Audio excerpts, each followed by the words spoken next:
Messieurs et dames, bonsoir. Merci d'être encore une fois de notre émission spéciale qui sera entièrement dédiée à ce qui est convenu d'appeler crise entre la CEDEAO et le Mali.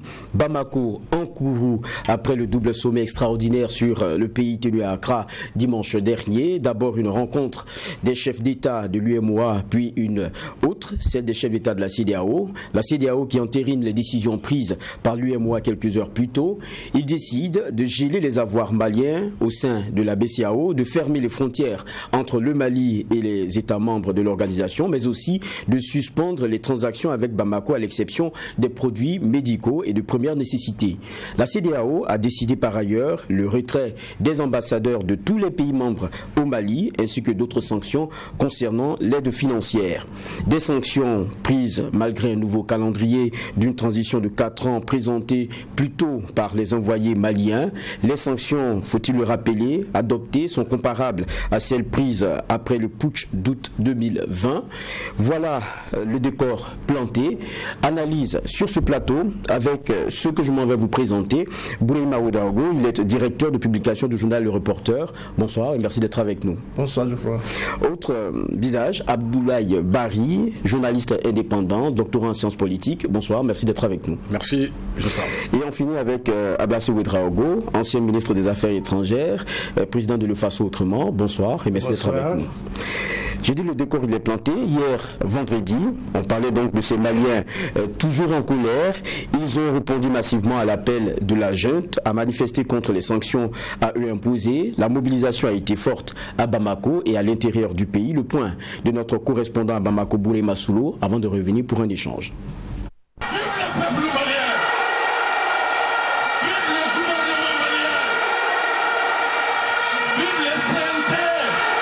Les Maliens ont massivement répondu à l'appel des autorités de la transition. C'est à une véritable démonstration de force qu'on a assisté dans l'après-midi de ce vendredi au boulevard de l'Indépendance. Les principales cibles des manifestants, la France et la CEDEAO. Même demain, on va mourir pour ce Mali-là. On va mourir pour ce Mali-là. La France ne peut rien contre nous. La France ne peut rien contre nous.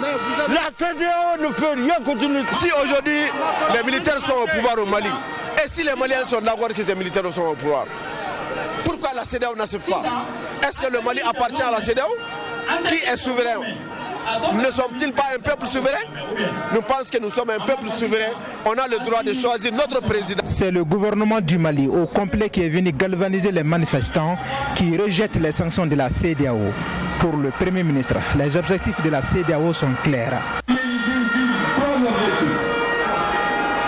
Déstabiliser les institutions, déstabiliser l'armée malienne.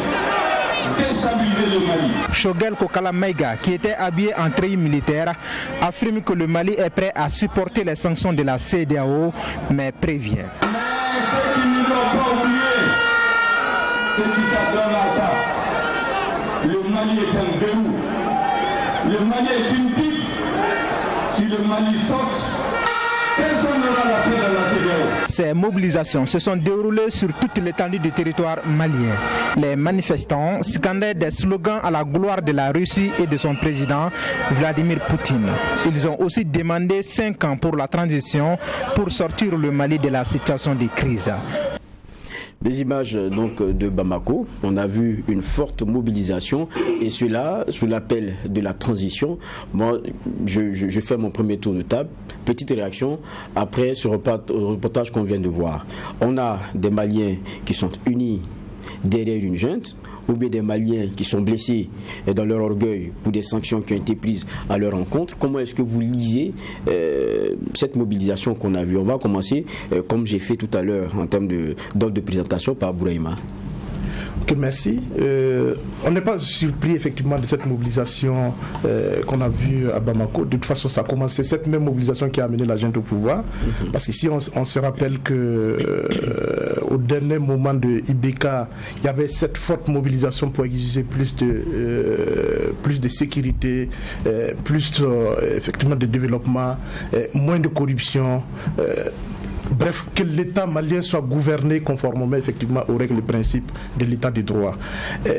Personne n'a soutenu le peuple malien en son temps jusqu'à ce qu'effectivement il y a eu le premier coup d'État, ensuite le deuxième coup d'État. Donc je crois que la mobilisation d'hier, on est toujours dans la même logique effectivement d'un peuple malien en quête d'un mieux-être, en quête de plus de sécurité, en quête de souveraineté aussi, parce que effectivement on a comme l'impression que le peuple malien en tout cas dans sa majorité commence à se sentir abandonné par la communauté ouest-africaine, surtout avec les sanctions ouest-africaines. Quand on se réfère effectivement qu'en 2012, il y a eu un coup d'État, la même CEDEAO était là, a tout fait pour qu'il y ait une transition, et qu'après cette transition, il y a eu un seul pouvoir qui a fait un premier mandat et qui n'a pas pu terminer le deuxième mandat. On retombe dans une transition, et que la même CEDEAO a cours avec les mêmes solutions qui n'ont pas prospéré. Je crois effectivement que les Maliens restent dans la logique de dire qu'il y a mieux à faire effectivement qu'à écouter la CEDEAO, qu'à écouter des organisations qui n'ont pas encore, en tout cas, qui semblent effectivement faire fi de leurs préoccupations majeures. Et peut-être c'est pas forcément la junte au pouvoir qu'ils apprécient, qui portent dans leur cœur, mais peut-être aussi le défi ou la défiance de la communauté ouest-africaine, donc la CEDEAO, qui amène les Maliens effectivement à se mobiliser autour de cette gente-là. Et à ce niveau-là, je crois qu'ils ne sont pas seuls. Parce que quand on écoute les échos dans les différents pays, on se rend compte que beaucoup de peuples ouest-africains soutiennent le peuple malien. Parce que les peuples en tout cas, n'aiment pas l'oppression. Les peuples ont toujours un faible pour les opprimer. Et dans cette posture, la jeune est dans une sorte de posture où effectivement, en tout cas, elle porte l'oppression du peuple malien. Et c'est ça peut-être qui se traduit par cette mobilisation. La réaction toujours relativement on va dire que pour la mobilisation, c'était évident que le peuple malien sorte massivement ainsi pour manifester sa colère. Un certain nombre d'éléments peuvent l'expliquer. Vous êtes dans un pays très nationaliste avec un peuple très fier. Et dans ce contexte, tel que les choses se sont déroulées, plutôt que de prendre les sanctions de la CEDEAO comme étant des mesures qui visent donc à redresser la démocratie, les peuples maliens estiment que ces sanctions sont des sanctions à la fois injustes et injustifiables, parce que depuis que la transition est en place, les autorités de la transition ont fait, on va dire, des choses qui répondent à ce que pense le Malien lambda, peut-être à tort ou à raison. Ces petites choses, c'est quoi? C'est que nous avons pour la première fois des jeunes officiers qui arrivent et qui s'opposent ouvertement à la France. Et vous n'êtes pas sans savoir qu'avec la crise sécuritaire, l'enlisement de la crise sécuritaire donc, qui a commencé quand même depuis 2012 au Mali, et l'arrivée de la France dans un premier temps qui a été saluée donc, en novembre, on va dire en janvier 2013, avec la visite de Hollande à Tombouctou, qui a été accueilli quand même en héros, parce que les gens avaient besoin de réponses concrètes donc aux défis sécuritaires. Sauf qu'entre-temps, on a assisté à un enlisement qui amenait donc les Maliens à s'interroger sur l'efficacité, voire même la pertinence de maintenir des forces étrangères au Mali. Et donc ça créait, on va dire, un sentiment nationaliste, mais à la fois aussi un sentiment anti-français. On a des autorités qui viennent dans un tel contexte, qui s'opposent ouvertement à la France et qui disent que désormais on va se retourner vers notre traditionnel donc partenaire stratégique qui est la Russie. Donc c'est des éléments qui ont renforcé le sentiment malien en aidant la junte au pouvoir, on va dire les autorités de la transition, à consolider leur capital de sympathie, parce que c'est ce que les gens attendent. Et l'autre élément d'analyse aussi, c'est qu'on est dans un pays où les gens pensent d'une manière ou d'une autre, à tort ou à raison, que la démocratie, elle ne sert à rien. Pourquoi? Vous savez qu'en mars 91, 26 mars 91, les Maliens ont mené la première révolution, qui s'est soldée donc par la chute d'un régime qui a régné pendant 23 ans, ou qu'on a qualifié de dictature. Et le mouvement démocratique qui a été mis en place à partir donc de 92, ATT a fait la transition, il est parti, Alpha Omar Konaré est venu. Et le mouvement démocratique qui a été mis en place depuis 92, et les Maliens, en faisant le bilan de leur marche démocratique, ont le sentiment que la démocratie n'a pas apporté grande chose. C'est-à-dire que la démocratie a ouvert donc grandement justement les portes là à la corruption, au pillage des ressources, au manque de perspectives de développement, en créant des petits fonctionnaires qui sont devenus des multimilliardaires alors qu'ils n'étaient que des petits fonctionnaires. Donc ça créait un sentiment même de rejet de la démocrace. C'est pas un sentiment que je partage forcément, mais je veux dire, c'est ça le sentiment du Malien lambda. Il se dit, mais à quoi nous sert notre démocratie si elle favorise une certaine couche et renforce les inégalités et n'arrive pas à nous aider à construire une armée à même de défendre notre territoire. Donc aujourd'hui, la démocratie même ne trouve pas d'écho favorable auprès des Maliens, et on a des jeunes officiers qui viennent, qui disent, bon, aujourd'hui, maintenant, nous allons vous amener une autre manière de faire. Donc ça a consolidé, on va dire, ça crée une sorte de légitimité des autorités de la transition vis-à-vis du peuple malien, et ces sanctions prises contre le Mali sont vues par le peuple malien comme une injustice imposée au Mali. On en parlait là dans notre sujet, ça a été vu comme étant une injustice posée par de la communauté internationale, de la CEDEAO, et donc c'est ce qui a ligué d'une manière générale le peuple malien derrière ces autorités qui désormais, à tort ou à raison, le peuple pense que ce sont des autorités qui sont là pour la volonté du peuple. On termine le tour de table sur la réaction relativement à ces mobilisations avec Ablassé Ouedraogo. Moi, je pense qu'il faut compléter le décor. D'accord. Malheureusement, nous les Africains, nous les Noirs, et je vais essayer d'expliquer le pourquoi de la mobilisation et l'engouement qu'il y a dans la solidarité derrière le Mali. 3 choses nous caractérisent. Après 61 ans d'indépendance, nous n'avons pas encore soldé les comptes de la colonisation. Chaque fois qu'un problème se pose, nous courons toujours dire ce sont les colons, ce sont les colons. La deuxième chose qui est extraordinaire, nous agissons toujours dans l'émotion. On ne prend pas le temps de mûrir la réflexion, on réagit suivant l'émotion qu'on ressent. C'est dangereux. Et la troisième chose, je pense, tout le monde vit ça, c'est la crise du complot. Pour nous les Africains, pour nous les Noirs, nous sommes responsables de rien. Tout vient des autres. Et c'est ce qu'il disait par rapport au ressentiment sur la France.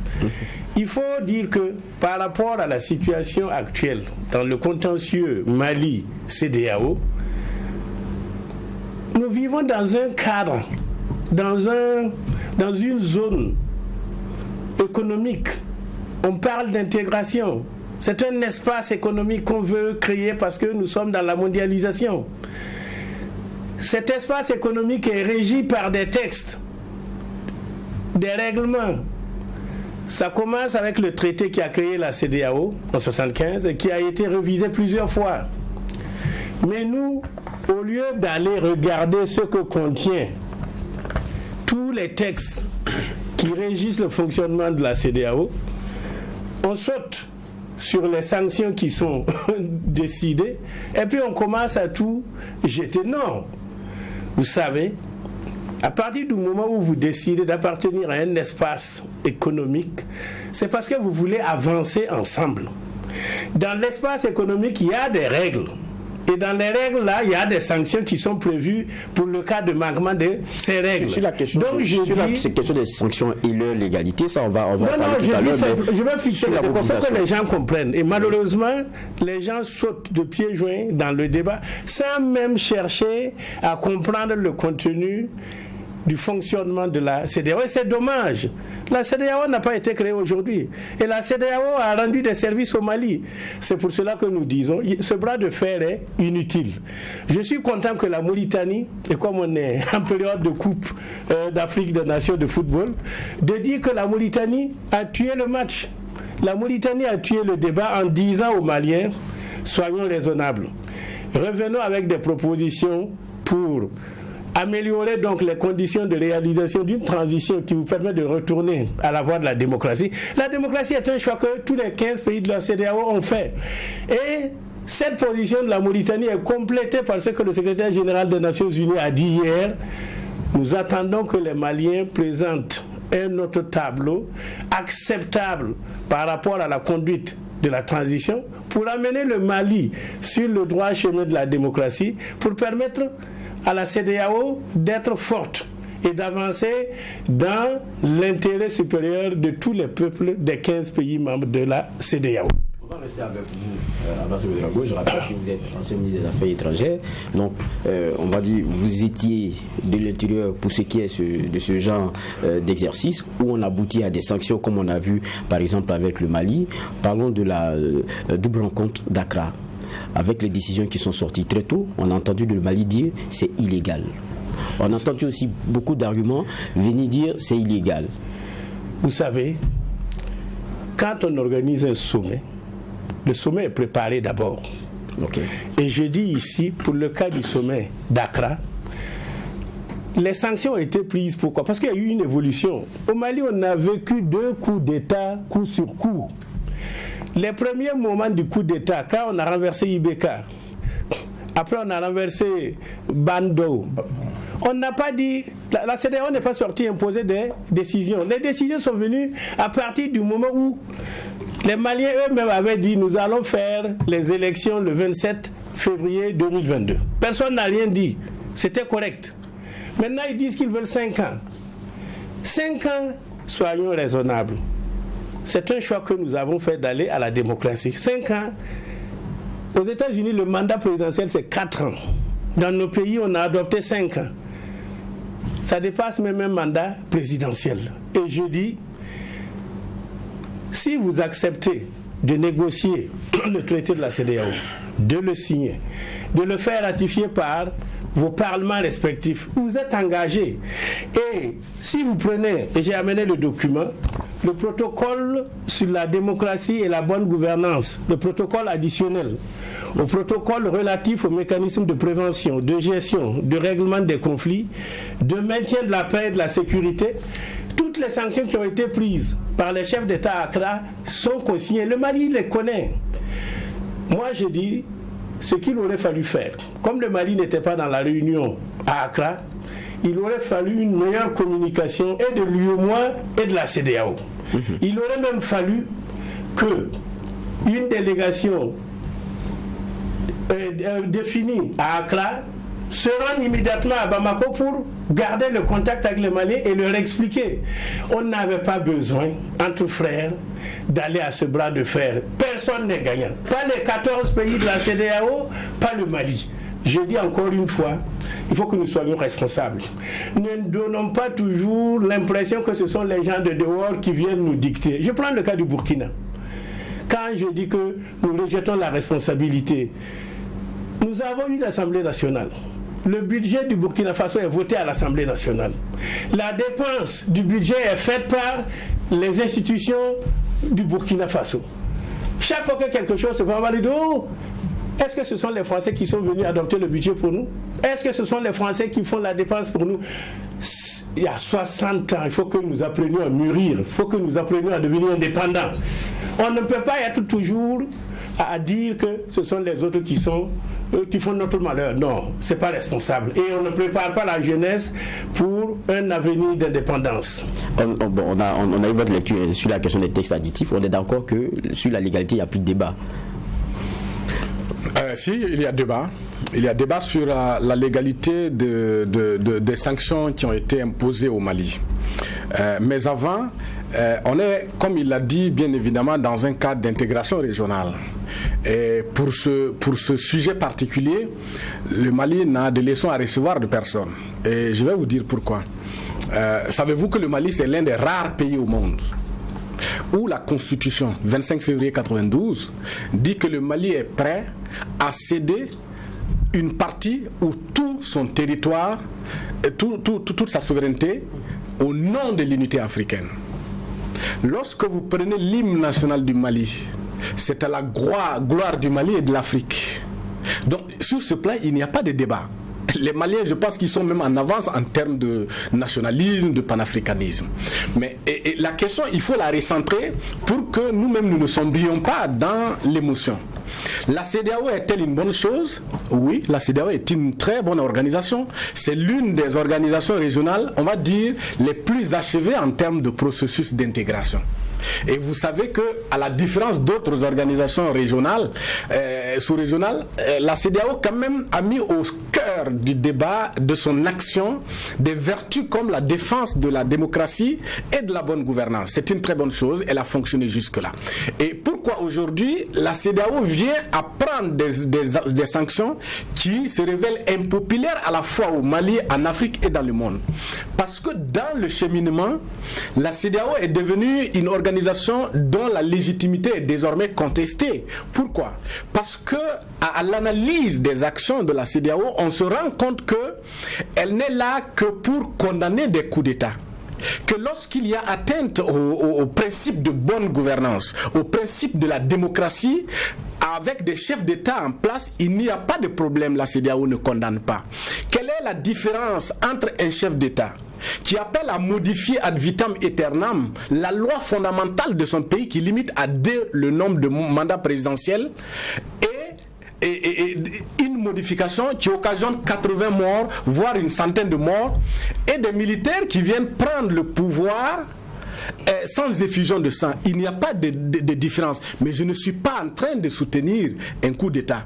Mais je vais dire, à la fois, la CEDEAO doit condamner les coups d'État, elle doit aussi condamner des chefs d'État qui se lèvent pour modifier des constitutions et tuer leur peuple et porter atteinte au principe de la bonne gouvernance. Voilà ce qui a conduit aujourd'hui, j'en viens, laissez-moi terminer s'il vous plaît, j'en viens. Donc voilà aujourd'hui un fonctionnement qui a créé une sorte d'illégitimité de la CEDEAO.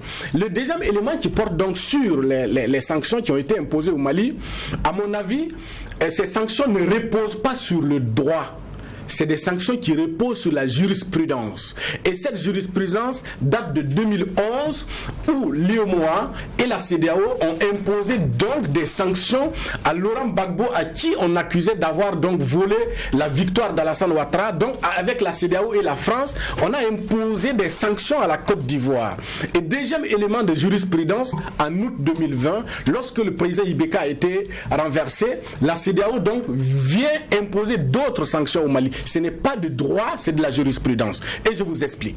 Dans le protocole fondateur de la CEDEAO, c'est-à-dire le protocole de la démocratie et de la bonne gouvernance, il y a 3 types de sanctions. La première, et je signale que la plus importante sanction, selon le protocole, c'est la suspension du pays. Avant ça, on a d'autres mesures, c'est-à-dire le refus de soutenir une candidature à un poste électif du pays qui venait donc apporter atteinte au principe. Et ensuite, on a donc le refus d'organiser une réunion dans le pays en question. Au-delà de ça, pour terminer, il n'y a pas un autre type de sanction dans le protocole fondateur de la démocratie et de la bonne gouvernance de la CEDEAO. Parce que là, le débat, il est sur le caractère légal. Vous avez donné vos avis. Je vais revenir tout à l'heure à vous, Abdoulaye. Parce que je vais revenir à vous tout à l'heure parce que vous avez évoqué il fait la courte échelle. Il a dit que la Côte d'Ivoire a amené un 3e mandat, ça a provoqué, comme si c'était un coup d'État. Mais c'est grave ce que vous dites. Non. Votre expression est grave. Laquelle? C'est vous qui avez dit? Non, vous ne pouvez pas me dire que je fais la courte échelle. Je suis désolé. Non, que je termine. Laissez-moi raisonner. Vous retirez. Ok. Si c'est pas la courte échelle, non, vous retirez. Vous ne pouvez pas me dire que je fais la courte échelle. Mais laissez-moi terminer. Non, je n'ai pas de leçon d'analyse à recevoir. Je vous retire.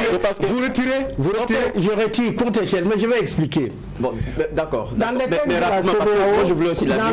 de la CEDEAO, malheureusement, il faut que les gens reconnaissent, il n'y a pas un article qui prévoit une limitation des mandats. Ça n'existe pas. Ce qu'il faut faire, et il l'a si bien dit, il y a la souveraineté qui est collective au sein de la CEDEAO. Cette souveraineté collective que tout le monde a acceptée est au-delà des souverainetés individuelles. Les textes de la CEDEAO actuellement comportent des faiblesses. Il faut bien sûr les améliorer. Dire que dans un pays, on a fait adopter un 3e mandat, c'est la même chose qu'un coup d'État, ce n'est pas dans les textes de la CEDEAO. C'est pour cela que je parle d'échelle. Donc, je peux réagir. Je suis obligé de réagir.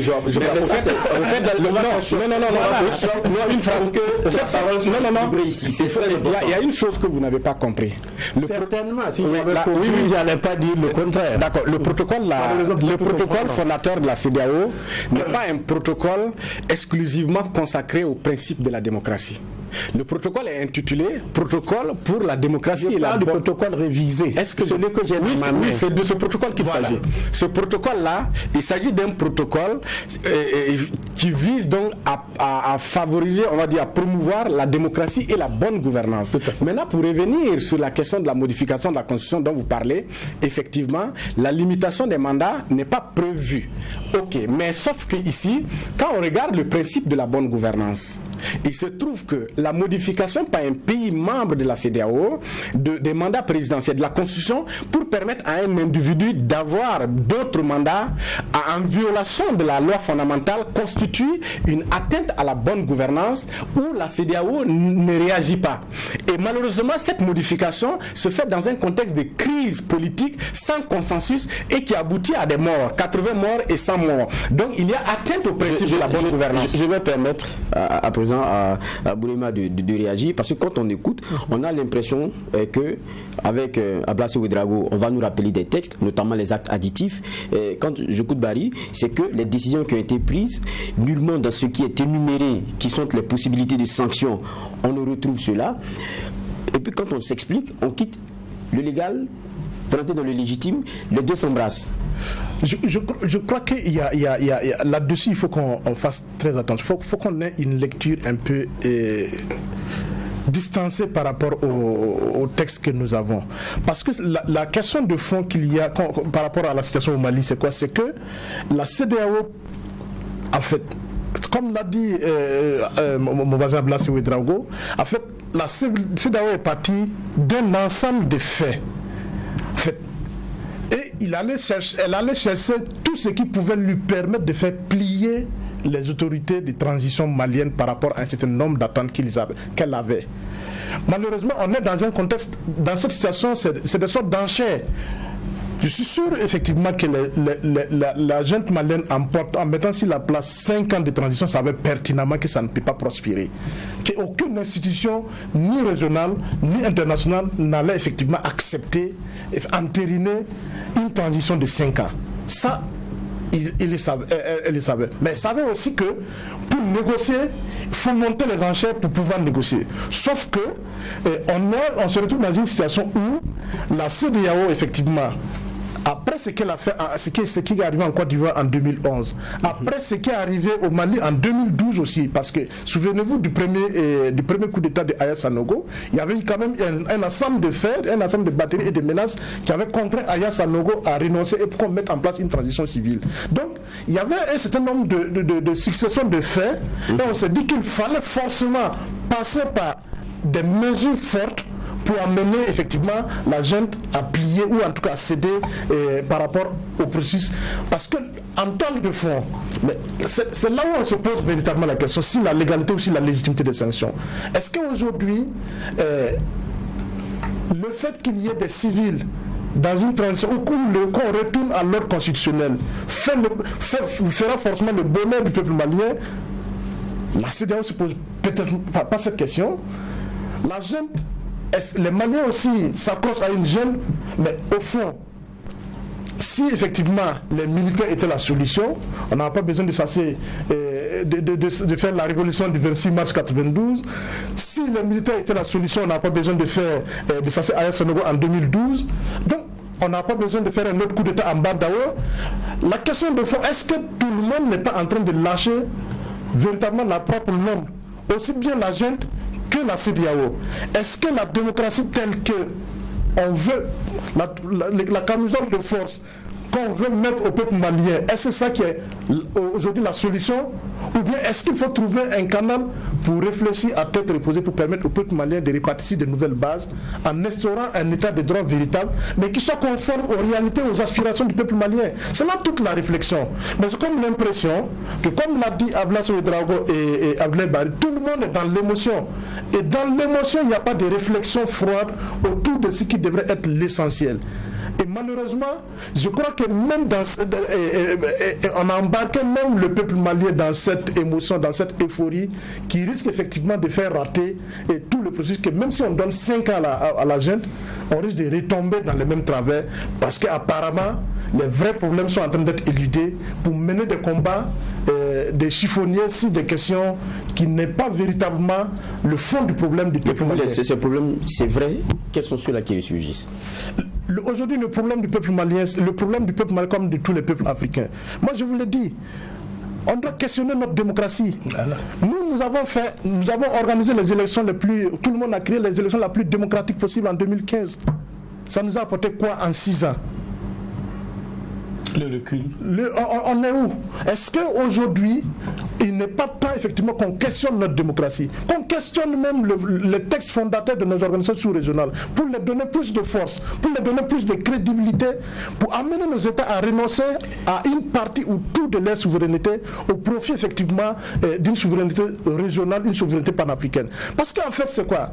Comme on l'a dit, tant qu'on restera à défendre des souverainetés émiettées, on n'ira nulle part. On n'avancera nulle part. On ne serait que des petits États avec des petits chefs d'État qui sont des petits potentats qui vont nous tourner et on n'ira nulle part. C'est un éternel recommencement 60 ans après. Vous parlez de potentat, je pense que le mot est lâché. Tout à l'heure, dans sa première intervention, Abassé Ouedraogo disait on a cette façon, pas de se victimiser, mais de dire que c'est l'autre qui est le problème. Il y a toujours un complot contre nous. Quand on a suivi l'élément qui est passé tout à l'heure concernant Bamako, le nom de la France est très vite sorti et les choix du Mali pour ce qui est de sa sécurisation et qui disent c'est ce qu'on est en train de payer aujourd'hui. C'est un lien pour vous qui est vrai, qui peut se faire, ou bien il y a un genre d'instrumentalisation d'une situation pour, on va dire, augmenter le capital sympathie d'une junte aussi qui n'apporte pas aussi forcément les solutions aujourd'hui. Comment est-ce que vous lisez la situation? Non, moi je pense qu'il y a une brèche dans laquelle il ne faut pas s'engouffrer. Au fait, c'est la brèche du mélange de tout. C'est-à-dire du mélange de ce qui doit être et de ce qui est. On est d'accord sur ce qui doit être. C'est-à-dire qu'on est d'accord que le Mali a souscrit pour la démocratie. On est d'accord que dans une démocratie, il n'est pas admissible qu'on permette aussi à qu'un individu, fût-il donc le meilleur officier au monde, prenne le pouvoir par les armes. On est d'accord que la CEDEAO est une organisation régionale à laquelle, tous ces États ont adhéré librement, on va dire. On est d'accord que sur les principes de la CEDEAO, ce sont de très bons principes. Ok? Mais je vais dire, ça c'est ce qui doit être en termes de vertu, en termes de principe. Et on est d'accord qu'il y a peu de gens qui voudraient bien soutenir les autorités de la transition malienne lorsqu'elles demandent donc une transition de 5 ans. Le débat n'est pas à ce niveau. Le débat ici, c'est ce qui est. Ce qui est, il y a que la CEDEAO, dans son fonctionnement, n'a pas réussi à construire une certaine légitimité dans la région en faisant de la CEDEAO une organisation véritablement au service des peuples. Ça, c'est ce qui est. Ce qui est, c'est qu'aujourd'hui, les sanctions prises contre le Mali se sont révélées des sanctions impopulaires. Ce qui est aussi, c'est qu'il est très difficile aujourd'hui, tel que dans ce contexte géopolitique, de dire que les autres n'ont rien à voir dans la crise malienne. C'est très difficile de... Vous dites les autres, c'est qui? Les autres, ce sont des puissances parce qu'aujourd'hui, ça c'est un élément d'analyse. L'analyse, c'est quoi? On sait que le Mali est en crise depuis 2012, une crise sécuritaire. On sait que des forces étrangères ont intervenu à la demande souvent du Mali, notamment la France et d'autres partenaires pour aider le Mali à sortir de cette crise. Sauf qu'à l'analyse de 2012 à aujourd'hui, il n'y a pratiquement, de 2013 à aujourd'hui, il n'y a pratiquement pas d'espoir de sortie de crise au Mali. Ça, ce sont des éléments d'analyse. L'élément d'analyse qui intervient aussi dans la balance, c'est que le Mali, je ne défends pas, et désormais veut s'engager avec une société privée russe qu'on appelle Wagner. Or, Wagner n'est pas du goût des puissances partenaires du Mali. L'autre réalité, c'est qu'on a un peuple malien qui, qu'on le dise ou pas, ne veut plus d'un partenariat avec la France, mais préfère maintenant un partenariat avec d'autres pays. Ceci dit, tout cela peut être discutable. Mais à mon avis, nous, en tant que canalistes, on ne doit pas confondre ce qui doit être et ce qui est. Donc, il faut chercher à concilier pour trouver un juste milieu pour que les sanctions prises par la CEDEAO n'étouffent pas, n'asphyxient pas le peuple malien, mais contribuent à amener les autorités de la transition et la CEDEAO à trouver un juste milieu pour sauver la démocratie des vertus et non la démocratie de façade. D'accord, allez-y. Moi, je voudrais ramener le débat sur le terrain pragmatique. Et je veux rebondir à partir de ce que Boulema a dit. Considérons que la situation actuelle que nous vivons au sein de la CEDEAO, dans ce qu'on appelle comme bras de fer entre le Mali et les autres pays membres de la CEDEAO, je considère cette situation comme une chance pour notre région. C'est une chance pour la CEDEAO parce que ça va permettre aux responsables de la CEDEAO de relire les textes, de les améliorer et de trouver une situation qui permette le renforcement de la démocratie dans notre pays. Donc, à quelque chose, malheur est bon. Mais avant qu'on en arrive à là, il faut que les uns et les autres acceptent froidement de mettre balle à terre, de se parler et de ramener une proposition acceptable qui puisse permettre non seulement au Mali d'avancer, mais à l'ensemble de la CEDEAO d'avancer, parce qu'aujourd'hui, aucun pays ne peut vivre seul. L'autre point sur lequel je veux revenir, et il a sorti le mot, la CEDEAO des peuples. Non, je pense qu'il faut reconnaître que quand vous avez élu un chef d'État, le chef d'État là représente le peuple.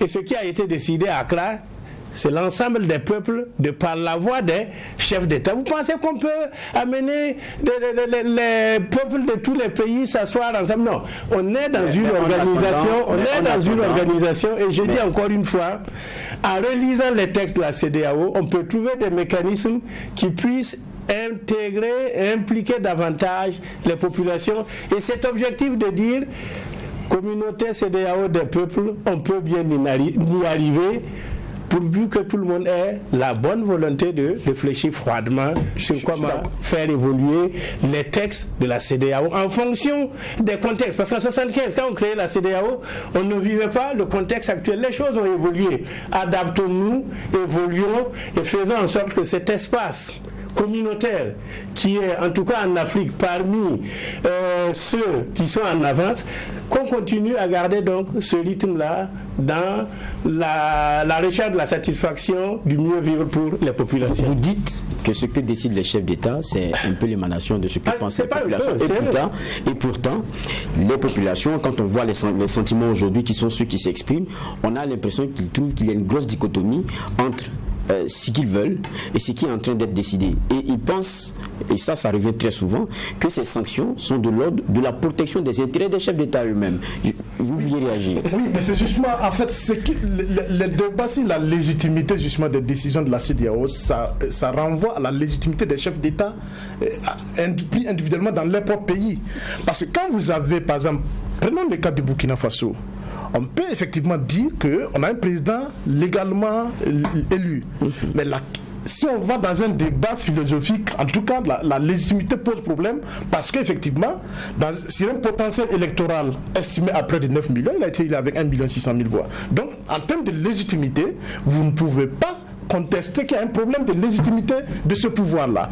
C'est pareil dans presque tous les pays. Donc quand des chefs d'État, effectivement, ont légitimité douteuse dans leur propre pays, se retrouvent et décident, vous comprendrez effectivement que la fusion des contestations nationales, ou en tout cas du rejet de légitimité au niveau national, quand ça se met, on a comme l'impression que le peuple rejette effectivement ce qui se passe au niveau du sommet des chefs d'État, mais c'est tout à fait la traduction de ce qui se passe au niveau des pays. Parce qu'en réalité, c'est quoi? C'est pour ça que j'ai dit, il faut qu'on re-questionne nos états de droit. Est-ce que l'état de droit aujourd'hui, on peut dire, dès que tu es élu par, comme on appelle, on fait l'élection, même si tu es élu par 10 voix, sur 101 millions, c'est toi qui as gagné, c'est toi qui es légitime. C'est ça toute la réflexion. En fait, et l'autre question qu'on se pose, quand je dis questionner la démocratie, c'est peut-être quand on voit toutes ces mobilisations populaires autour, quand il s'agit de contester. Et quand il s'agit de voter, on n'a pas cette mobilisation. Ça pose un problème aussi. Mais donc les peuples aussi doivent assumer une part de leurs responsabilités dans ce qui nous arrive. Voilà. Parce qu'il ne faut pas refuser de participer au processus électoral pour venir dire après que le chef de l'État il n'est pas illégitime. Il n'est pas légitime. Voilà. Hein? C'est ça toute la réflexion. Quand on veut avoir effectivement droit de cité, il faut qu'on assume pleinement sa responsabilité de citoyen. Quand on refuse de voter, alors il faut accepter de subir la loi de ceux qui vont voter et ceux qui choisissent. C'est ça la toute réalité. D'accord. Mais quand on regarde aujourd'hui, le Mali se retrouve dans une situation qui est vraiment difficile. On se demande comment les choses vont être gérées. On parle du colonel Abdoulaye Maïga, porte-parole, qui disait qu'il y aurait une mission. En tout cas, c'est selon certains bruits de couloir que l'on a, avec 5 autres.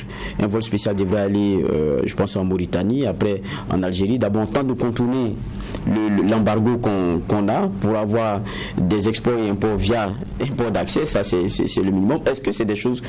Vous pensez que le Mali, c'est fini, c'est échec mat avec les décisions qui ont été prises, ils sont pris au coup?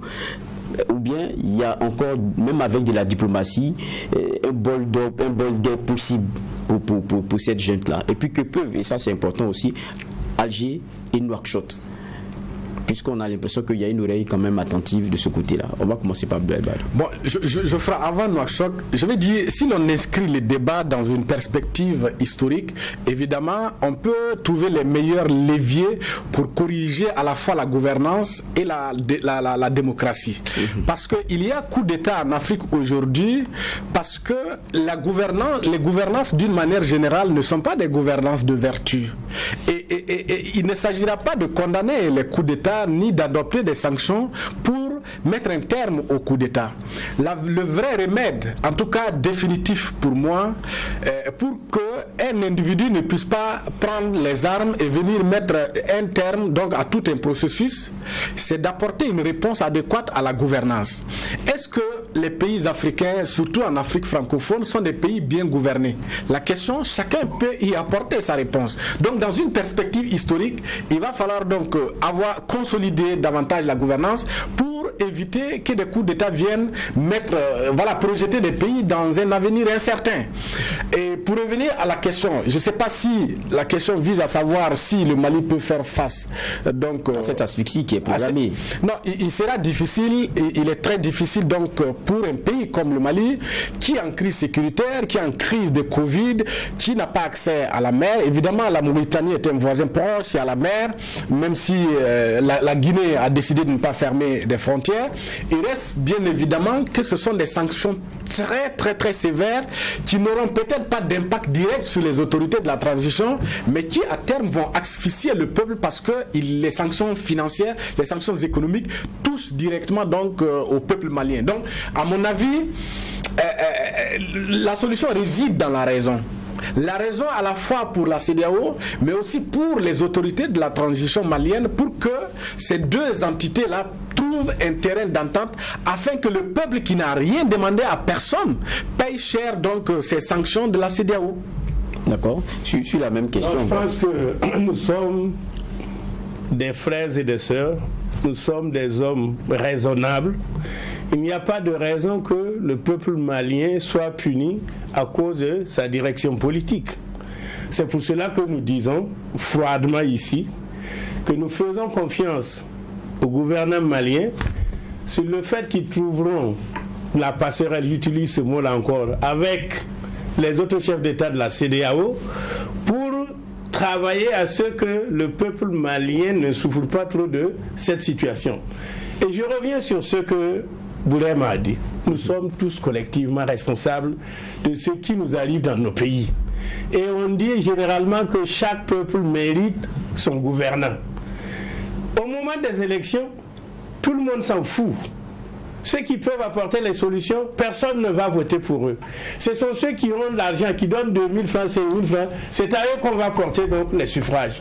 Résultat des courses, vous mettez des gens qui ne sont pas en mesure d'apporter la satisfaction quant aux aspirations des populations. Où on va? Comme je dis, l'histoire, ça prend du temps. Mais on a besoin d'histoire et d'expérience pour améliorer les choses. Quand on regarde l'histoire de ce monde-là, mais pour arriver au jour où nous sommes, avec tout ce que nous avons ici, ce sont des gens qui ont travaillé, qui ont fait avancer les choses. Quelquefois, les obstacles étaient imparables. On a trouvé, par la réflexion, on a trouvé les moyens de les contourner. Moi, je ne désespère pas que la situation du Mali, là, soit quelque chose de très bon pour la CEDEAO, parce que les chefs d'État, là, qui sont des hommes responsables, qui quand même se préoccupent de la vie de leur population, ne laisseront pas durer la situation de façon à ce qu'on soit dans une situation où il y a l'asphyxie du peuple malien. Non, je ne pense pas que ça va aller jusque-là. Moi, je dis, ce qui est arrivé est bien arrivé. Ça va nous permettre de resserrer les rangs, d'être encore beaucoup plus frères, et que la solidarité au sein de la CEDEAO là puisse encore connaître un pas de plus vers le positif. Ce qui est intéressant, on vous a invité parce que vous avez le profil d'ancien ministre des Affaires étrangères, mais vous avez été ministre des Affaires étrangères. Et j'ai été conseiller de la CEDEAO pour les négociations APE. Donc je connais tous les textes là, c'est quand nous on était ministre qu'on les a écrits. Vous avez une double casquette, sinon un double chapeau, oui. Parce que vous êtes politique aussi. Tout à l'heure, vous disiez, il y a un problème, et je pense que l'a dit aussi, oui. C'est que on dit tous, oui, il faut que ça change, mais lorsqu'il s'agit de choisir des hommes de qualité, on est absent. Mais est-ce qu'il n'y a pas la responsabilité des hommes politiques que vous êtes à être incapable d'intéresser la majeure partie des hommes politiques et les peuples à la façon dont vous faites même la politique et à la façon dont c'est fait sous nos cieux? Non, il y a moi, je crois qu'il y a le principal problème aujourd'hui, c'est que c'est la qualité de la citoyenneté et de la démocratie aussi qui pose un problème. On a une double crise à la fois de la gouvernance, mais aussi de la citoyenneté. Quelle est la qualité d'un citoyen qui va vendre sa voix sans se préoccuper effectivement de est-ce que le gouvernant à qui je vends ma voix, est-ce qu'il sera capable effectivement de m'assurer l'eau potable, la santé, l'éducation pour mes enfants? Ces citoyens-là, quelle est sa responsabilité si demain il crie que le pays est mal gouverné? C'est de l'irresponsabilité. La deuxième chose, c'est que on se retrouve dans une position où, en fait, on attend que les situations arrivent avant de se rendre compte que nous aurions dû éviter cela. Ce qui arrive au Mali aujourd'hui, c'est quoi? C'est que ni Alger, ni Nouakchott ne peut être la solution pour contourner les sanctions. La seule solution qui vaille, c'est que le Mali et la CEDEAO trouvent un terrain d'entente pour qu'on remette le Mali sur les droits chemins, pour que le peuple malien puisse effectivement s'exprimer dans la plénitude de sa responsabilité par rapport au type de gouvernant dont il a besoin effectivement pour conduire son destin. Autrement, effectivement, on arrive à un bras de fer qui, si ça continue, dans les mois à venir, je ne suis pas sûr que l'enthousiasme qu'on voit aujourd'hui au niveau du peuple malien sera toujours de mise parce qu'on va ressentir durement les conséquences des sanctions de la CEDEAO. Ça, c'est le dernier élément, c'est que quand on arrive dans cette situation, c'est bon, on réagit dans l'euphorie, dans l'émotion, on condamne, mais à la fin, il faut qu'on arrive à créer les conditions pour que plus jamais aucun autre pays de la CEDEAO ne retombe dans cette situation. Et qu'est-ce qu'on fait pour ça? Quelle est la réflexion aujourd'hui que nous menons pour ça? C'est là tout le débat. Mais aujourd'hui, ce qui est arrivé au Mali, comme l'a dit Ablassio Ouedraogo, c'est déjà arrivé. Faisons en sorte que ce soit une opportunité pour ne plus retomber dans une telle crise. Treillis, civil ou pas, c'est quoi notre projet? C'est quoi le projet politique pour nos pays? C'est ça toute la réflexion. Moi, parce qu'on est pratiquement à 48 là, je vais me permettre un dernier tour de table. Quand on regarde, il y a des manifestations qui sont annoncées, je pense que c'est 22 janvier, à travers la plupart des pays. Moi, je sais que ça va connaître des fortunes diverses selon, évidemment, les pays. Il y en a où ça pourra peut-être se faire, il y en a où ça sera sûrement assez difficile. Est-ce qu'on peut avoir une CEDEAO qui soit, j'ai dit la CEDEAO de par le haut, qui soit sensible à ce type de sortie-là? Et puis j'ai parlé des futiles, puisqu'on est pratiquement là, ça va vous permettre aussi à chacun de donner son mot. Est-ce qu'on est parti pour une asphyxie qui va durer, ou bien à des raisons qui vont revenir quand même assez tôt, soit à la transition, soit à une CEDEAO qui puisse trouver un juste milieu, parce que ça va, comme dirait l'homme de la rue, cailler pour le Malien? Je vais commencer le tour d'étape par... D'accord, c'est le dernier, oui, va pas être long alors. Vous voulez me faire de la dictature. En fait, je trouve que le débat sur la démocratie est un débat important aujourd'hui. C'est un débat d'actualité. Et la démocratie qui nous a été imposée, la démocratie que nous avons importée n'a un autre destin que la situation actuelle que nous vivons. Rappelez-vous, les chefs d'État africains ont été convoqués en France par le président Mitterrand pour leur dire, voilà, désormais, pour que nous puissions vous apporter de l'aide, il faut que vous allez vers la démocratie et le multipartisme. Conséquence, on est passé du parti unique à une multitude de partis uniques, fondés sur des bases subjectives, l'ethnie, la religion, la région. Donc, ce substrat-là ne permet pas de construire une démocratie véritable et viable. Et pourquoi? Parce que la démocratie, si nous reconnaissons que c'est un principe universel, à mon avis, tous les pays doivent avoir la latitude d'aller vers cette démocratie-là en respectant leur propre réalité. La réalité africaine n'est pas la réalité occidentale. On a dit à nos États, voilà la démocratie qui repose sur la vertu, mais le chemin que vous devrez emprunter pour y aller là, c'est un chemin qui respecte donc les codes occidentaux. Le destin, c'est la faillite. Pourquoi? Nous avions notre démocratie qui respectait donc nos réalités africaines, qui respectait donc nos codes sociaux, qui respectait la dignité africaine. Je fais référence encore à la charte de Kourkanfouga de 1236. On avait tout là-dedans, mais finalement les Africains ont abandonné cette charte-là pour aller prendre les chemins de la démocratie avec les Occidentaux, et c'est un chemin qui ne correspond pas aux réalités africaines.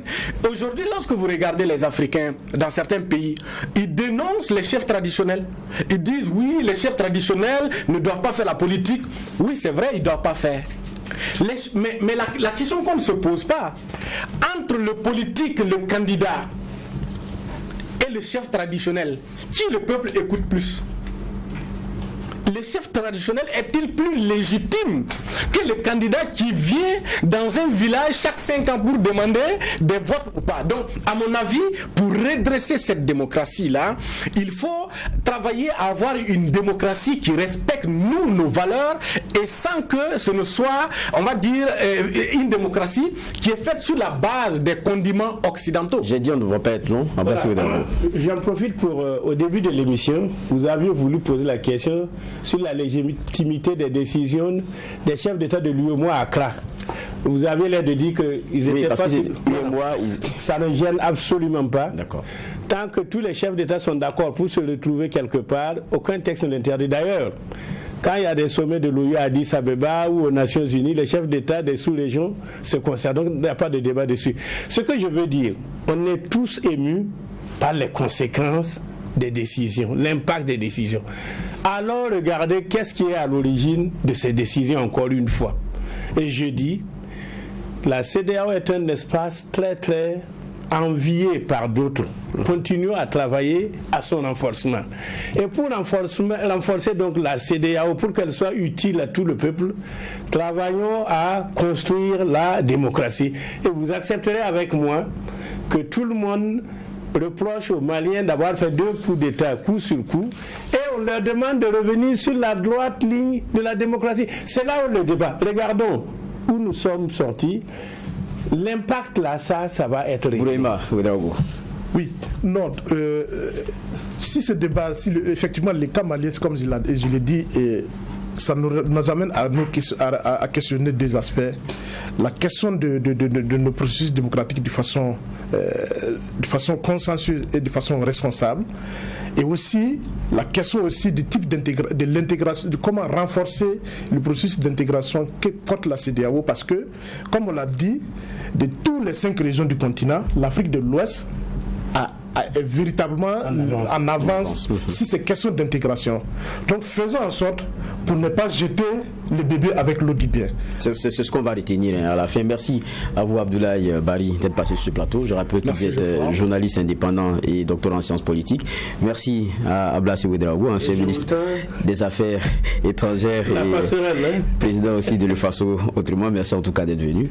Et puis merci à Bouraima Ouedraogo, directeur de publication du journal Le Reporter. Merci, Geoffroy. C'est la fin de cette émission spéciale, et ce qu'on va souhaiter pour le Mali, c'est le meilleur. Merci.